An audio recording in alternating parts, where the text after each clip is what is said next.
Post metric શિષ્યવૃત્તિ બંધ કરવાનો મામલો બનાસકાંઠાના એનએસયુઆઈ અને કોંગ્રેસના ધારાસભ્ય મેદાનમાં જિલ્લા કલેક્ટર કચેરીએ માંડ્યો છે મોરચો. કલેક્ટર કચેરીને તાળાબંધી કરવા પહોંચ્યા હતા. એનએસયુઆઈના 20થી વધુ કાર્યકર્તાઓની પોલીસે કરી અટકાયત. પોલીસ, ધારાસભ્ય કાંતિ ખરાડી અને એનએસયુઆઈના કાર્યકરો વચ્ચે ઘર્ષણ થયું. અનુસૂચિત જાતિના વિદ્યાર્થીઓની પોસ્ટ મેટ્રિક શિષ્યવૃત્તિ ફરી શરૂ કરવામાં. અમદાવાદમાં ગુજરાત યુનિવર્સિટીમાં એનએસયુઆઈનો વિરોધ. યુનિવર્સિટીમાં જોબ ટ્રેનિંગને લઈને એનએસયુઆઈનો વિરોધ. છેલ્લા 4 વર્ષથી નવી ભરતી ન થઈ હોવાની રજૂઆત. ઇન્ટરવ્યુ વગર જોબ ટ્રેનિંગની ભરતી કરાયાનો આક્ષેપ. મળતિયાઓને નોકરી પર રખાતા હોવાનો ગંભીર આક્ષેપ. એનએસયુઆઈએ વધુમાં કહ્યું કે અગાઉ પૂર્વ વાઇસ ચાન્સેલરના સમયે ભરતી બહાર પાડવામાં આવી હતી. જોકે પાછળથી ભરતી રદ કરી દેવાતા નવી ભરતી પ્રક્રિયા અટકી પડી છે. સત્તાધારના મહંત વિજય બાપુના સમર્થનમાં આવ્યા અનેક સંતો. જૂનાગઢ જિલ્લાના સત્તાધારના મહંતના વિવાદમાં હવે વિજય બાપુના સમર્થનમાં આવ્યા સંતો. ગુજરાતભરના સંતોએ સત્તાધાર પહોંચી વિજય બાપુને સમર્થન આપ્યું. જૂનાગઢ તેમજ આસપાસના સંતો સત્તાધાર પહોંચી મહંત વિજય બાપુને મળ્યા હતા અને સમગ્ર મામલાની વિગતો મેળવી હતી. સાથે જ આ સંતોની આ બેઠકમાં પૂર્વ આઈજી ડીજી વણજારા પણ ઉપસ્થિત રહ્યા. સંતોએ કહ્યું કે વિજય બાપુને ખોટી રીતે બદનામ કરાઈ રહ્યા છે. થોડા સમયમાં સત્ય બહાર આવશે અને આ વિવાદનો પણ અંત આવશે. જ્યારે પૂર્વ આઈજી વણજારાએ કહ્યું કે જો આ સમગ્ર વિવાદમાં સુખદ સમાધાન ન થાય તો વિજય બાપુ બદનક્ષીનો દાવો કરી શકે છે તેમજ ગુનો પણ દાખલ થઈ શકે તેમ છે. સુરતના ટેક્સટાઇલ માર્કેટ 26મીથી રહેશે બંધ. મજૂરો હડતાલ પર જશે. સુરતના ટેક્સટાઇલ માર્કેટમાં આગામી 26 તારીખથી થનારી હડતાલ બંધ રાખવાની તૈયારી કરાઈ. વેપારી અને મજૂર યુનિયનના લોકો હડતાલની વિરુદ્ધ હોવાથી હડતાલ બંધ રાખવા કવાયત કરાઈ. મજૂર યુનિયનના આગેવાનોએ કહ્યું કે હડતાલથી વેપારી અને શ્રમિકો બંનેને નુકસાન થાય તેમ હોવાથી હડતાલ ન થાય તેવી તૈયારી કરાઈ. મહત્વનું છે કે આગામી 26 તારીખથી પાર્સલ ઉપાડવાનું કામ કરતા મજૂરો કામ બંધ કરી હડતાલ કરવાના છે. 65 કિલોના પાર્સલ ઉપરનું વજન ઉપાડવાનો છેલ્લા 6 મહિનાથી વિરોધ થઈ રહ્યો છે. વજન ઘટાડવાની માંગ સાથે શ્રમિકો હડતાલ કરવાના છે. હવે સમાધાનના પ્રયાસ શરૂ કરી દેવાયા છે. જો સમાધાન નહીં થાય તો 26મી ડિસેમ્બરથી ટેક્સટાઇલ માર્કેટ બંધ થશે. પાર્સલો મજૂરો નહીં ઉપાડે. ખેડામાંથી ગુલ્લી બાદ શિક્ષકોની ખુલી ગઈ પોલ. સરકારી શાળાના શિક્ષકો વિદેશમાં જલસા કરતા હોવાની ઘટનાઓ વચ્ચે ખેડાની સ્કૂલમાંથી પણ ગુલ્લીબાજ શિક્ષક પકડાયો. ગળતેશ્વરની બેડઅપ પ્રાથમિક શાળામાં ચાલુ સ્કૂલે શાળાના શિક્ષક રજા મૂક્યા વગર જ ગેરહાજર હતા. વિદ્યાર્થીઓને રામ ભરોસે મૂકીને શાળાના શિક્ષક દિનેશભાઈ ગેરહાજર હતા. વિદ્યાર્થીઓ શિક્ષક વગર જાતે જ ક્લાસરૂમમાં ભણતા હતા. આ પોલ ત્યારે ખુલી જ્યારે એક વાલી શાળાની મુલાકાત લેવા પહોંચ્યા. એમણે ક્લાસરૂમમાં જોયું તો શિક્ષક ન હતા, બાળકો એકલા ભણી રહ્યા હતા. આ અંગેની તપાસ કરતા શાળાના અન્ય શિક્ષકે ખુલાસો કર્યો કે શિક્ષક દિનેશભાઈ પોતાનું 2 વ્હીલર અન્યને આપવા ગયા છે. બરાબર, એટલે શું છે કે ક્લાસમાં તપાસ કરતો કયા સાહેબનું નામ શું? દિનેશભાઈ હાજર નથી. બરાબર ને? સુરતના કિમ 4 રસ્તા પાસે બેંકને તસ્કરોએ બનાવી નિશાન. દિવાલમાં બાકોરું પાડી 6 લોકરમાં કરી ચોરી.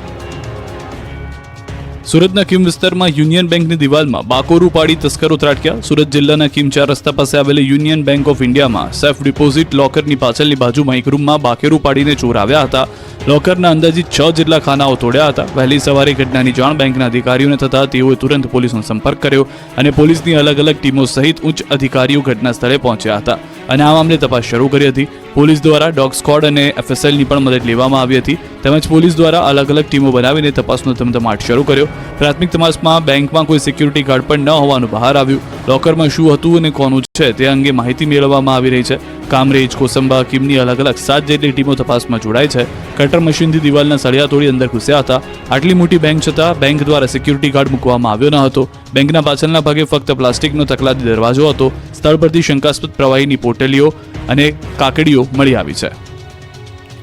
31 ડિસેમ્બરને લઈને વલસાડ પોલીસ એલર્ટ મોડમાં. વાહનોનું સઘન ચેકિંગ. 31ને લઈને વલસાડ જિલ્લામાં પોલીસ એલર્ટ મોડ પર છે. ગુજરાતમાં મોટા પાયે દારૂની હેરાફેરી અને દારૂની રેલમછેલને રોકવા માટે પોલીસે સઘન તપાસ આદરી છે. જિલ્લા પોલીસે આંતરરાજ્ય ચેકપોસ્ટ પર ચુસ્ત બંદોબસ્ત સાથે વાહનોનું સઘન ચેકિંગ પણ વધાર્યું. દમણ અને ગુજરાતના વાપીની હદ પર આવેલી કચીગામ ચેકપોસ્ટ, ડાભેલ ચેકપોસ્ટ અને દાદરા ચેકપોસ્ટ પર રાજ્યમાં પ્રવેશતા વાહનોની ચેકિંગ વધારાઈ છે. રાજ્યમાં દારૂની રેલમછેલ રોકવા વલસાડ જિલ્લાને અડીને આવેલી તમામ આંતરરાજ્ય ચેકપોસ્ટ પર પોલીસ સતર્ક થઈ છે. આઈજીપી પ્રેમવીરસિંહે વલસાડ જિલ્લા પોલીસને દારૂબંધીની કડક અમલવારી કરવા સૂચના આપી. જૂનાગઢ પોલીસે દેશવ્યાપી 50 કરોડનું કૌભાંડ પકડ્યું. બેંક ખાતા ભાડે રાખી નાણાંની હેરફેર કરતા. જૂનાગઢ પોલીસ દેશવ્યાપી 50 કરોડના કૌભાંડનો પર્દાફાશ કર્યો છે. સાથે જ સાયબર ઠગ ટોળકીને પકડી પાડી છે. પોલીસ સેકન્જામાં ઉભેલા આ શખ્સો 50 કરોડથી વધુની દેશવ્યાપી છેતરપિંડી આચરી છે. ઝડપથી પૈસાવાળા થવા માટે આ ટોળકીએ દેશભરના 200થી વધુ લોકોના બેંક ખાતા ભાડે રાખ્યા હતા, જેમાંથી 82 ખાતા વિરુદ્ધ સમગ્ર દેશમાં પોર્ટલ પર 152થી વધુ ફરિયાદ થઈ ચૂકી છે. નિર્દોષ લોકોના ખાતા ભાડે લઈને તેમાં નાણાં જમા કરાવવામાં આવતા હતા. હવાલા મારફતે નાણાંની હેરફેર કરાતી હતી. ખાતાધારકોને વધુ નાણાં મળશે તેવી લાલચ આપતા તપાસમાં 200 જેટલા ખાતાઓની સંડોવણી બહાર આવી છે. અનેક લોકો આ ઠગ ટોળકીનો ભોગ બન્યા છે. જૂનાગઢની ગેંગને એક મહિલા સહિત 2 અમદાવાદના અને 6 જૂનાગઢના મળી કુલ 8 લોકોની ધરપકડ કરી છે. અરવલ્લીની અસાલ જીઆઈડીસીમાં તસ્કરોનો તરખાટ.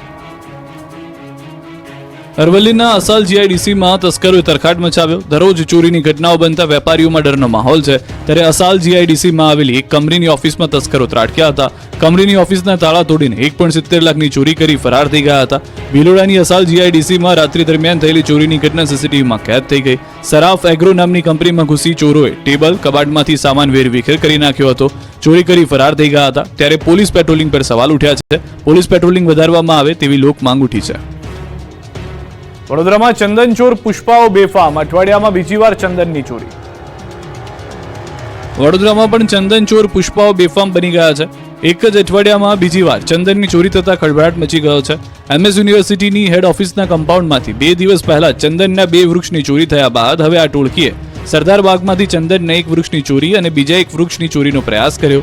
ચંદનના 1 વૃક્ષની ચોરી કરી તસ્કરો ફરાર થયા, જ્યારે 1 વૃક્ષની ચોરી કરવામાં નિષ્ફળ રહ્યા. બનાવની જાણ થતાં પાલિકાની ટીમ સરદારબાગ ખાતે દોડી ગઈ હતી. ફરિયાદ નોંધવા માટેની તજવીજ હાથ ધરાઈ હતી. ચંદનચોર ટોળકીમાં 7 સભ્યો સામેલ હોવાની શંકા નોંધાઈ છે. થોડા દિવસ પહેલા પુષ્પા સ્ટાઇલમાં MS યુનિવર્સિટીની હેડ ઓફિસ પાસે 2 ચંદનના ઝાડ કાપીને તસ્કર ટોળકી ફરાર થઈ હતી. ત્યારે પણ પોલીસે કોઈ કામગીરી ન કરતા ફરી એકવાર ચંદનચોરોએ પોલીસને પડકાર ફેંક્યો. સુરતમાં પાવર ડોગે દુષ્કર્મીઓને પકડ્યા. પાવર ડોગ ખરા અર્થમાં પાવરફુલ સાબિત થયો. ભારતમાં એક એવી ઘટના સામે આવી જે કામ પોલીસ ન કરી શકી તે કામ ડોગે કરી બતાવ્યું. દુષ્કર્મીને પોલીસે તો ન પકડી શકી, પરંતુ શ્વાને હવસખોરને પકડી પાડ્યો. જી હા, એક પાવર ડોગ ખરા અર્થમાં પાવરફુલ સાબિત થયો. સુરત ગ્રામ્ય ગુના શોધક શાન દળને એક ગંભીર ગુનામાં તપાસ માટે બોલાવવામાં આવ્યું. 8 ઓક્ટોબરની રાત્રિએ મોટા બોરસરા નજીક 17 વર્ષની તરુણી ઉપર સામૂહિક દુષ્કર્મની ઘટના બની હતી.